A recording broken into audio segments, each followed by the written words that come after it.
everyone. Welcome to the Top Lessons podcast. I am your host, Kathy Inglot, and with me today, we have not just a gorgeous influencer, founder, and a kick-ass entrepreneur woman.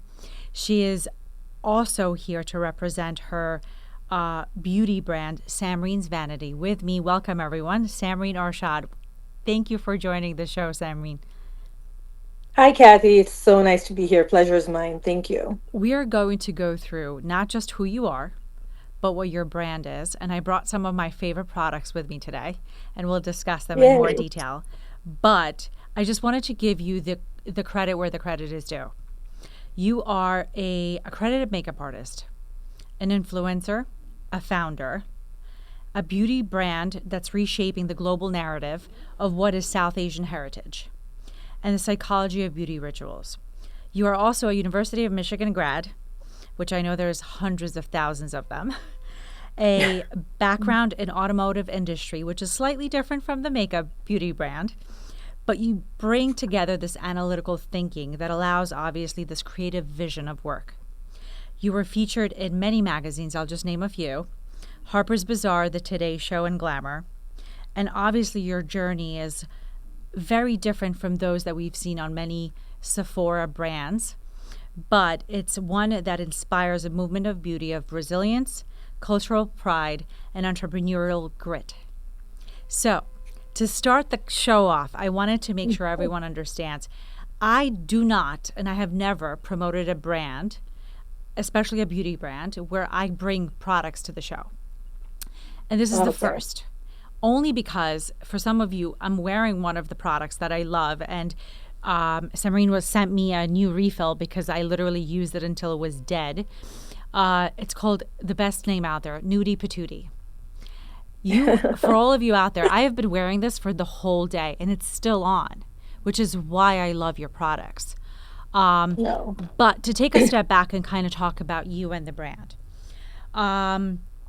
I know there's so many lessons that a woman in the beauty industry has, and we don't have, we could spend a week talking with you, but we're going to narrow it down to a few lessons that I think are very powerful with what you've shared with me. And the first one is, obviously your background is not beauty. You didn't go to school for beauty. You did it. You did, I'm sure consider it as a accredited makeup artist. But why the beauty brand? What inspired you to go into beauty? Well, firstly, Kathy, thank you so much for that incredible introduction. Sometimes you just forget your journey and you just forget all you've done. So thank you so much. I'm very grateful for that. So beauty is not something I chose by choice. Beauty happened to me. Uh, when I had my son in 2014, I was taking a break from automotive. I was just taking some. I got married. I took like a year off just to figure out what do I want to do. That's around the time I got pregnant and had my son. So right after that, I slipped into really deep postpartum depression. And now this I'm talking about like 2014. I feel that even back then, Instagram wasn't big and we weren't as tuned in with what's happening and people weren't sharing their stories like that. I just had no idea what was wrong with me because being at the best time and the best phase of my life, I was at my darkest phase. And one of those nights, I was in and out of the hospital and I didn't have the will to live at that time. And I was scrolling through YouTube, like something that we do now on TikTok. I was just down that dark hole, and I started watching YouTube makeup tutorial. And I remember that it was just the act of transformation was just truly captivated me. And I was just so in awe of like what this woman did with how and the products and all of those things, something that was so alien to me. I was an automotive girl, so I wasn't really into beauty like that. I was just like getting by the day with whatever looked good on me. So I started watching videos. I remember the one night I watched videos nonstop for 6 hours back to back. And I just forgot the dark place I was in. And I always mention like that is where my journey with makeup started. I just love the art of transformation. No, and I think that is, a powerful message to a lot of women, especially those that are maybe going through some of what you've went through, which is postpartum, right? And that phase of Yeah. like, how do I look gorgeous in a time where I don't feel that gorgeous. Um, Right. but I think makeup is something that, you know, regardless of maybe your background or your, status, is something that, and this was recently covered on one of those Today shows, that like we may not be able to afford the most expensive handbag there is, but you could feel great if you buy yourself a new lipstick or a new eyeliner or a new shadow. It's like a Absolutely. gift for ourselves to make us feel a little bit more, newer and or sexier, whatever thing that you want to experience, you can get with makeup. And I think that Mm-hmm. is, a powerful lesson, not only just at a point in time in your life, but also in comes Samreen's Vanity. So give us a story about like how that came as a beauty brand and where that journey has taken you. So I'm an immigrant. I moved here for college when I went to University of Michigan, and the plan was to go back home. But then I got to automotive, and rest is history. So I'm self-taught through YouTube, so I didn't have any formal training at that time. But when I fell in love with makeup, I had a very limited aspiration, I would say, or just like a viewpoint where I can go with this. And the most I thought about was I can be a makeup artist. So I was like, I can be a makeup artist. This will be great. And I didn't know anything beyond that. I taught myself makeup. I enrolled in a school of fashion and arts in Toronto because I used to live close to the border, and I started taking classes there because I remember when I went there, I said to myself, all I want to learn is how to match foundation to anyone's skin tone. And that was it. Like that is I mean, I just think about it like that is what I thought I needed to learn, Yeah. and that's where the ceiling was. I used to drive in the morning. It was a 3 hour commute. So my son was 6 months old when I was trying to figure out what to do. And I used to leave in the morning, and I used to be there. It was a 4 months course, etc. So I became a makeup artist. And then my problem in life is, which I think is a problem nowadays, because I'm like dealing with all kinds of like crazy anxiety and burnout and everything. My problem is if I take something up, it has to be perfect. So if I want to be a makeup artist, I want to be the best out there. And I worked so hard in 4 years at that time that I was contacted by Cardi B's team to do her makeup, but I was already booked out with a bride.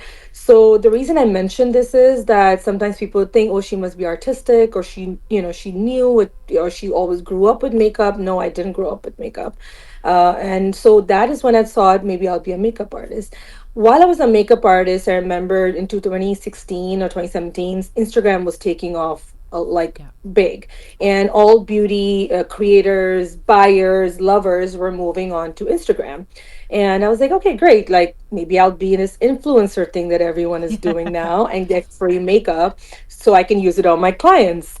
I made an account, and then I started making videos on Instagram. And the only goal I had was that I just want to get a PR package from a brand, and that means I've made it. I think in the 6 months or 7 months, I started getting PR packages. And then obviously it's just one of those things, your threshold just grows and grows, and your aspirations just keep growing. And I have worked with all the big brands out there like Laura Mercier, Charlotte Tilbury, Urban Decay.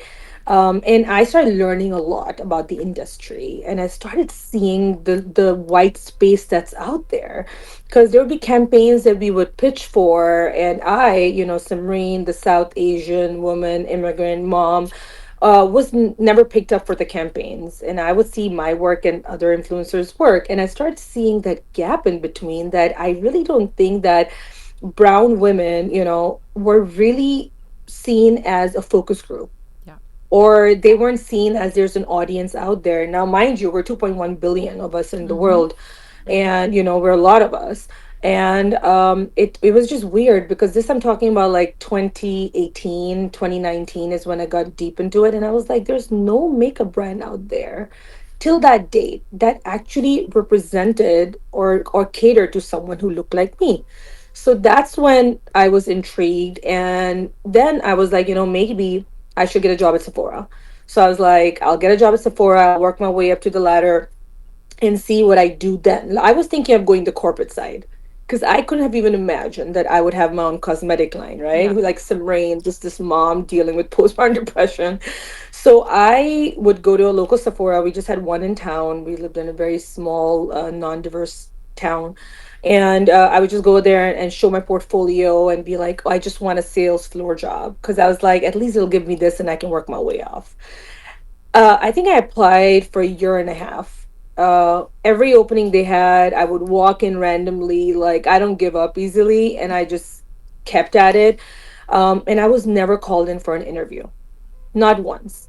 And I knew in my heart, I'm like, there's something off about this. And I hate to play the inclusivity and racism Yeah. card because, there's so much of it out there that, whatever.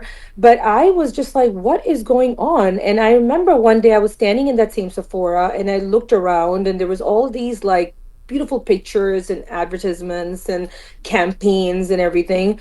And I kid you not, I did not see a single brown woman on any of the campaigns that were posted there. There were African American women, there were white women, a couple of Asian women in there. Now things Yeah. have changed, evolved a lot in the past like 5, 6 years. So that is where my curiosity started. And I remember, you have to be really naive and, like very naive to think, I was like, you know what? I'm just going to make my own cosmetic brand, and that was it. And I And went that was where it home and I started. Googled, yeah, and I just Googled how to make makeup in America.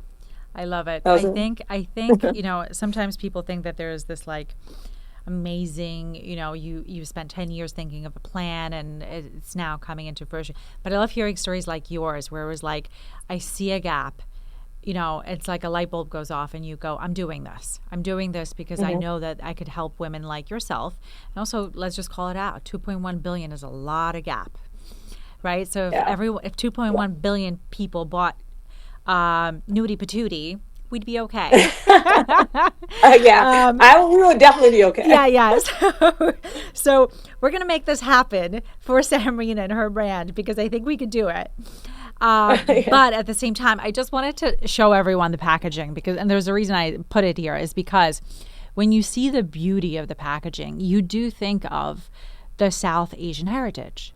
It's the pop of Mm. colors. It's that, uniqueness of the eye. It's literally like this brightness that, if you've seen, South Asian heritage movies of any like Bollywood or the like, it's like there's colors everywhere. It's like you can literally, it's like the opposite of New York colors. It's like we're black and they're like literally every We color in love the rainbow. celebration. Exactly. We're a culture of celebration. And I'm just going to mention the other names because every name on here is great. So this is Sugar High, again another lipstick, and I think the best part about your lipsticks is they come with a liner and the actual color. So and you do a Yes. great match where there's like more shade in the liner, so you have that pop. Hmm. And Yeah. also I have here the eyeshadow. The Eyeliner. waterproof eyeliner, which I love. I didn't wear it on today, but I love because it actually does stay. And it's Hawke's Bay. So it's like these amazing products that are sitting there that are waiting to be, discovered by the billions. Hmm. And how do we make sure that people know about it, right? Because look, there are Instagrams and TikToks that you have and you're posting and you're spreading the word out. But I think there's also a little bit of a push to where, like one of my friends introduced me to your brand. She gave me, Nudie Patootie, and she goes, use this because I was always saying things come off my lips. And when I tried yours, Oh. it was like, nope, did not come off. Check, check. Beautiful color, beautiful texture, stays on. It gives you the moisturizing. And it's not something that like, cracks into the crevices all day and the like. So it shows that you have a talent, albeit learned at, a later stage in your life, but a beautiful talent that not only showcases the makeup, but also your heritage. Um, Mm. and I think it's, one of those things where it's also bringing you along to the business side, right? You're learning the business side of a brand and what it takes and how difficult it is to run your own business and be the founder at the same time. And I think one of the things I wanted to say that I've said before in my previous podcast with founders like you is the constant goal of not just building a brand is showing the products, but it's also getting the money to fund these products, right? Because I Hmm. always say, and entrepreneurs say, you spend money like water. The moment you get it, it's spent on the products, it's spent on the shipments. Now we have to think about tariffs and the like. So it's like how many of those issues and concerns and lessons you're learning, I'm sure, are tenfold from the first day you started to now where you are now. Hmm. Can you kind of like narrow down a few of the lessons that you have learned being a founder, and what lessons maybe that you still are learning along your journey, not only just as a beauty brand, but also as a woman founder. Oh wow, it's interesting because I just shared this exact same. This question was asked to me. I was speaking in Vegas 2 days ago, and they asked me this question, and I was like, "Man, there's so many things I have learned, even though I come from a family of entrepreneurs, and I've always known that business is risk, business is time, business is like the uncertainty is always part of it. It's just it doesn't even cover like any of the things you actually go through as a founder. So a couple of things that I've learned, and I'm going to narrow them down because there's too many. One thing is that no matter what stage of business you are in, either you're starting off or you're in between or you've already made it, you constantly have to operate your business as like a startup. Startup means you have to be really, really like careful with money, how you spend it. You have to be able to do whatever the most you can do with before hiring like a team of people, because that is the first thing people think about. Like, I need to hire team of like marketing people, executives Yeah. and whatever. I think that was a hard lesson that I had to learn, was that when you're in business, you have to know each and every aspect of the business so well that if you can do it yourself, you better do it yourself unless there's absolute need to scale and hire people. So that was my first thing. You have to operate like a startup. Like there's no endless flow of money coming Yeah. in. And I'm glad I learned that very early. So we were good.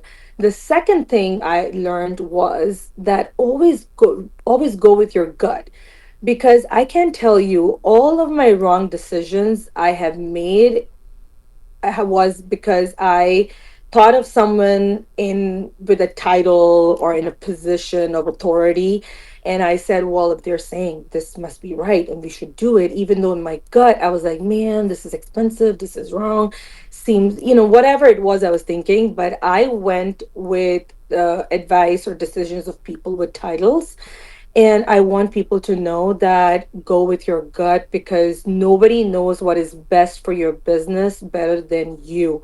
No matter Yeah. what your business is, it has to be beauty or something else. So that was a hard lesson to learn, because you are always judging yourself and questioning, how much can I know? Well, you really know it the best, because this is your baby. You birthed it, you're growing it, you know what's best for it.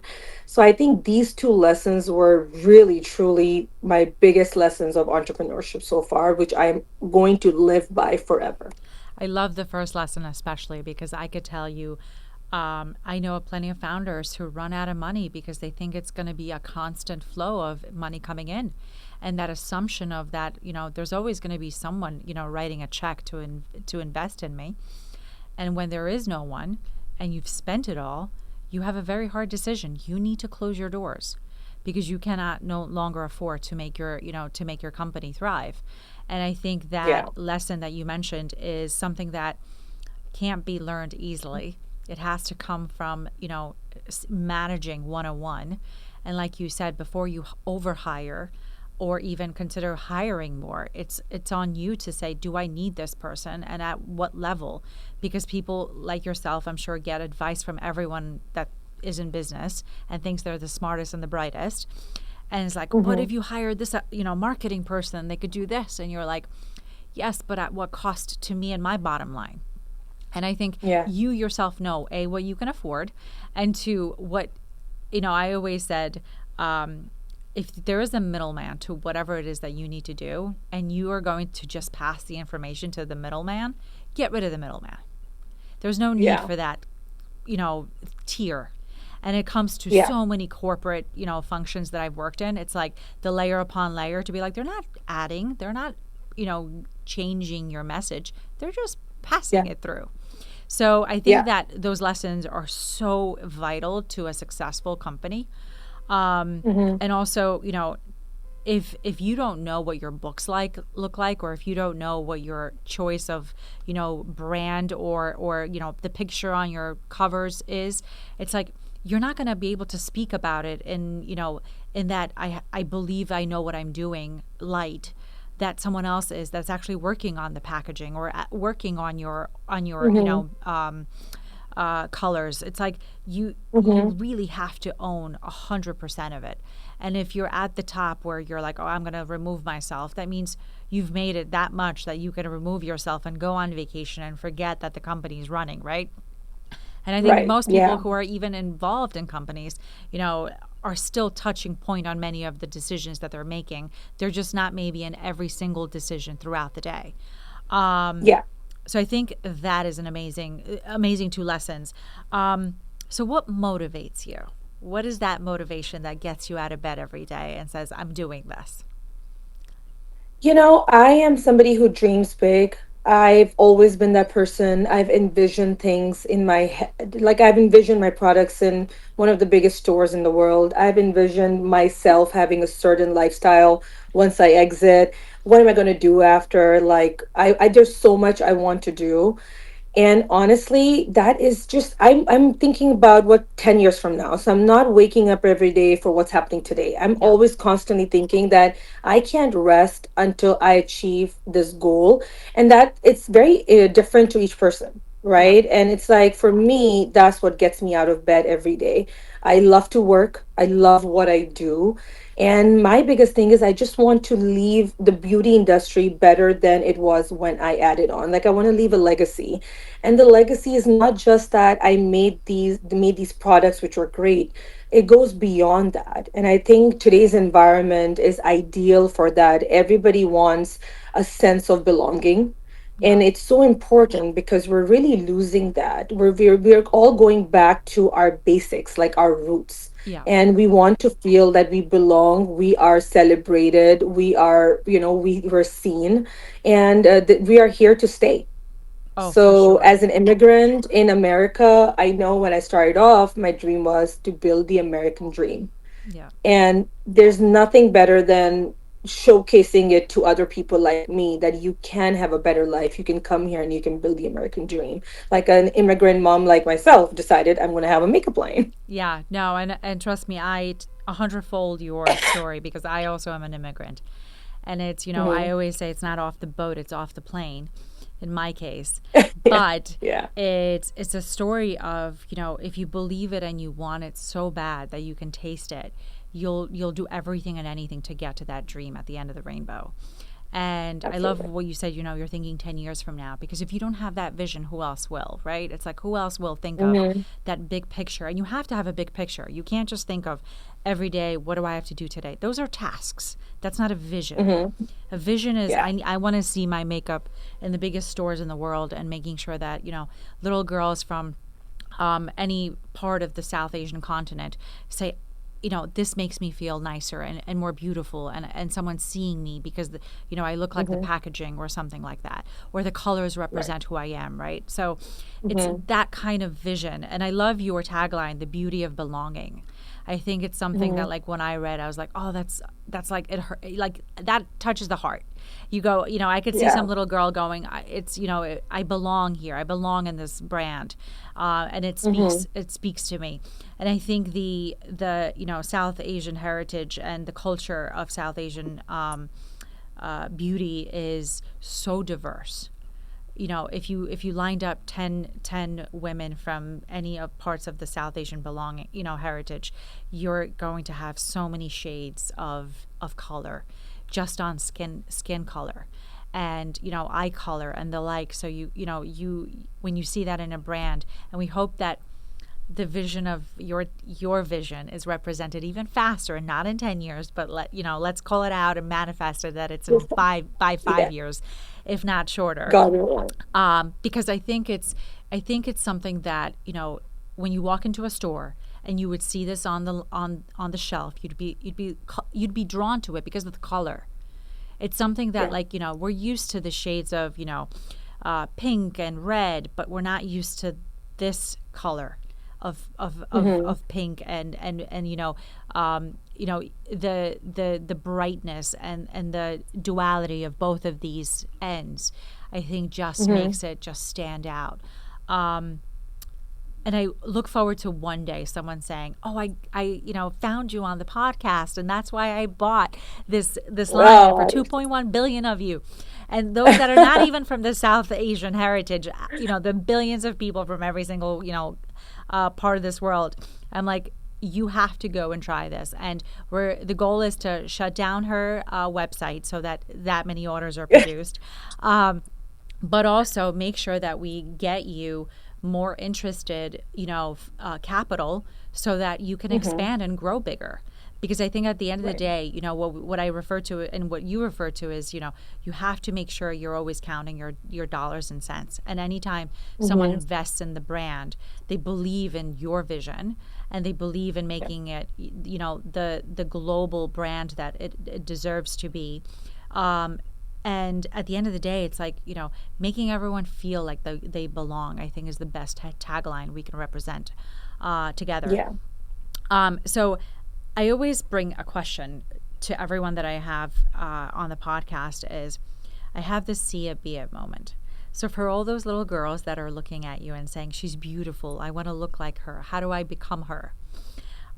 What would you say to your 18-year-old self that, you were coming here for college, you were an immigrant, you didn't possibly know what the next 4 years of college would look like for you? But what would you say Yeah. to yourself back then that you're like, you have all this amazing lessons now that you've achieved?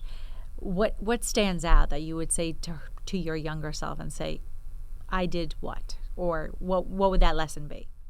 There are a couple of things I want to mention is what had helped shape me at that time. And I will say one thing, Kathy, which is very strange. I know a lot of people don't say that. I don't want my 18-year-old self to change anything about her, because today the woman I am a product of my journey and the mistakes I made and the experiences I had. Because I if had I not experienced those things, I wouldn't have been where I am today. Now, giving you an idea of that, when I graduated college, my first job was in automotive. And I still remember someone told me about the job position. Samreen knew nothing about automotive. Zilch, like nothing. And I was like, well, I want to go interview, because Samreen at that time had the confidence, I'll figure it out. Yeah. And that is something I carry with me forever. And I remember I walked in and I thought I was completely fooling them because I knew nothing about it. And even when they gave me the position, I still remember that I was like, I don't know. I don't know why they did that. Because I just feel you always have that in you, like Yeah. this self doubt, but I would never allow anyone to see my self doubt. Yeah. So, in all frankness, I wouldn't change anything about the submarine back then, because she just knew she'll figure it out. I love it. And I think there's so many of us who, um, look back and they're like, well, if I just told myself this, right? And the answer is, you can't go back in time, but what you can do is change the future for the little girls that are looking at you now, and saying, she got this, and so do I. Yeah, Yes, we are a product of all of our decisions, good and bad. And good and bad. those decisions help you stand on your perch today and say, I am who I am because of them. And I Absolutely. love that message. And I love that, that 18-year-old Samreen that is, as confident as she is, probably a lot more now. I um, love it. but I always because, say a lot more mature, a lot and more mature, mature. for sure. um, but it's this grit that you bring to your brand that allows everyone to kind of feed off of you and say, look, she's this beautiful woman. Why can't I also be the same woman that she's made herself into? And also, Mm-hmm. grow the brand alongside of you by just, word of mouth and word of, spreading the social media tags, right? So it's like, okay, let's do it. Let's make this world better with Samreen's Vanity. The last question I will have for you is one that I think, if someone just listened to this last question, I think they would be like, okay, I got this. Yeah. Um, Obviously, you have a great vision for 10 years from now, but if you were to set a goal for yourself in the near term, and the near term can be whatever near term vision you have, what would Samreen's Vanity be in the nearest term? Like, what's the best answer that we could help you achieve in the near term? So when I started Samreen's Vanity, it was a Instagram handle that I had. I was an influencer. I took my money and it was a very trial thing. Like, let me see what happens. I made like few eyeliners, which landed me a QVC, and from there is where my journey started. I gained more confidence, and the lipsticks happened, which are a hero product. So now I feel where I am. I'm pivoting. My vision has evolved. My experiences have grown, and now I feel that I am evolving Summary's Vanity into another brand that we are right now fundraising for. We're raising capital for it at the moment because I have believed I've taken all my learnings. All of my creativity that's shine, I'm taking into this new evolution of Sarmeen's Vanity that is ready for the global platform. Okay. And I feel that my vision and my story, I think it's story is very important.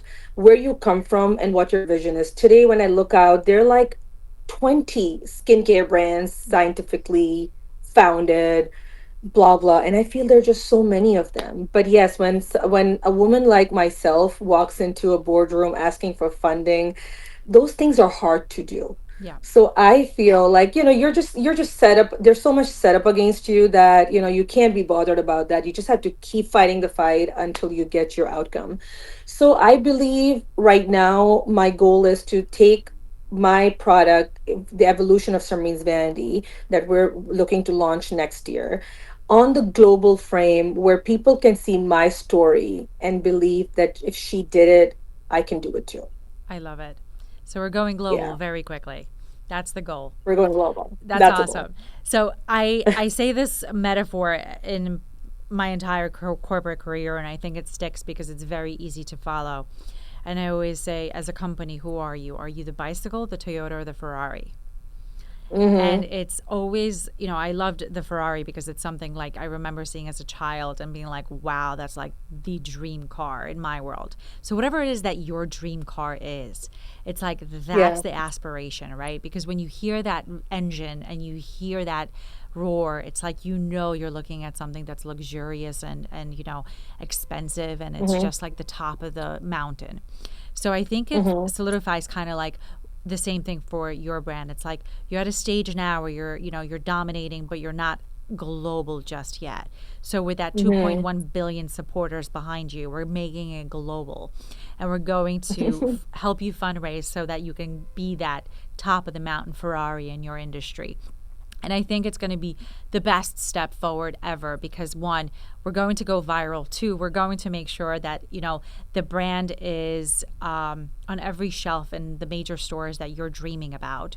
But also, it's revolutionizing the beauty industry for more, not just individuality, but also Mm-hmm. belonging, right? We're going back to that sense of like, I Yeah. want to feel like I belong, and that, hey, maybe I can't afford the $5,000 handbag, but I'm going to make Mm-hmm. myself feel just as sexy and just as luxurious with Yeah. with the lip liner and the lipstick. Um, And I call that the attainable luxury. I always yes. say this. I was like, I don't want to be a Tom Ford where my people just think about something that they want to attain. Yeah. This is luxury. I think all of us deserve a level of luxury. Yeah. Whatever is attainable to us, what's attainable to you may not be attainable to me. But my goal with my products is one biggest thing is functionality. Kathy, that I think I bring from my automotive career. I mean, I wasn't selling cars. I was actually in the part of plastic molding interior manufacturing of a car. So I have a lot of that kind of technical knowledge that I carry. And for me, functionality is important. I'm not looking to make like viral products. Yeah, Virality is very short lived. So when you look at my dual ended lipsticks that are sitting in front of you, it was a very well thought of product. Like it was like, I'm making this for the busy woman. Like I yes. am the busy woman of today. You can be a mom, you could be an entrepreneur, you could be an advocate, you could be For whatever sure. you, whatever it is. So that is why I made this product, which has two different products, two different formulations, two different colors in one.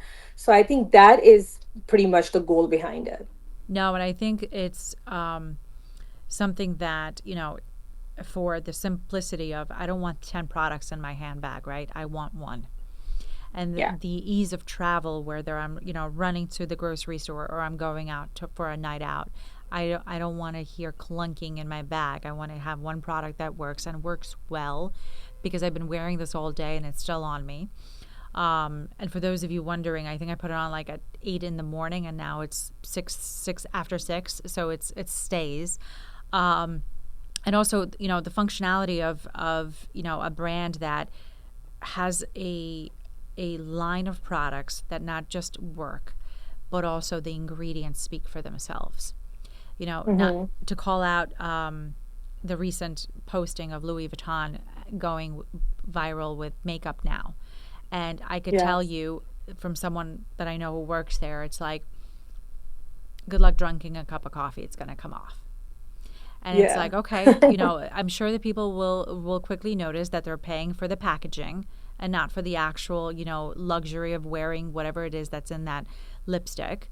And we've seen that all through many brands, right? It's like you pay so much for the hardware, but what actually is Yeah. inside and goes on your face is lacking in Mm-hmm. the product line that they're selling. So, not to name everyone out there, but there's many of them like that. And you are Yeah. quite the opposite, where your product and your packaging speaks for itself. And also, you know, the 2.1 billion followers that we're going to open up and make sure that they buy will speak for themselves. So Yes. on that note, Samreen, thank you so much for joining me today. I am so excited for what's new and what's to come in the next year for you, but also that vision that you so believe in and represent. I think is I'm just happy to be a part of your journey and someone who knows you now and sees that you're going to have that grit to make everything happen for you and for the brand. And I'm so excited to try out all the products that are going to be out there. Yes. um, I mean, we're innovating some incredible stuff right now, so Oh, I'm excited I to look share. forward to it. I look forward, and I also look forward for everyone to, comment and say, yes, bring it on, and let's get this funding that you need so that we can make those leaps and bounds. So on that note, if you're Oh, interested, we're going to make sure we're posting for Samreen's contact. So if you have a few billion or a few million to spare, you'll know how to contact her. So on that note, Samreen, thank you so much for joining the Top Lessons podcast with me. I am so excited for any follow up that we'll get, and I look forward to having you back in the new journey of what's to come next year. So on that thank you note, so much for thank having me, you. Kathy. I love it. Thank Thank you you. so much. All the best.